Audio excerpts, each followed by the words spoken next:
এবারের বিশ্বকাপে ফিফার নিয়ম প্রবর্তনকারী প্রতিষ্ঠান আইএফএবি বেশ কিছু নতুন নিয়ম প্রবর্তন করেছে মাঠের জন্য। 2022 সালের বিশ্বকাপে ভিডিও অ্যাসিস্ট্যান্ট রেফারি অর্থাৎ ভিএআর এর ব্যবহারের কারণে এক্সট্রা টাইমের খেলা প্রায় 7 থেকে 10 মিনিট হয়ে যাচ্ছিল।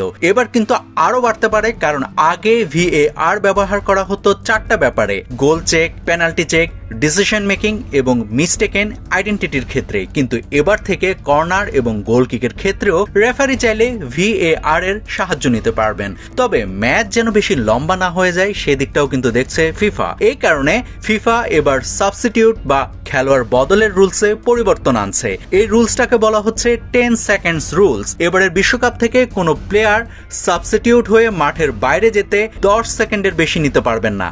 যদি নেয় তাহলে যিনি তার পরিবর্তে নামার কথা তাকে 1 মিনিট পরে নামতে হবে, আর এই 1 মিনিট সে দলটাকে আবার 10 জন নিয়ে খেলতে হবে। আবার গোল কিক বা থ্রো ইনের ক্ষেত্রেও যদি কোনো দল 8 সেকেন্ডের বেশি নেয় তাহলে বল প্রতিপক্ষকে দিয়ে দিবে রেফারি। এই দুই ক্ষেত্রেই রেফারি 5 সেকেন্ডের একটা কাউন্টডাউন দিবে।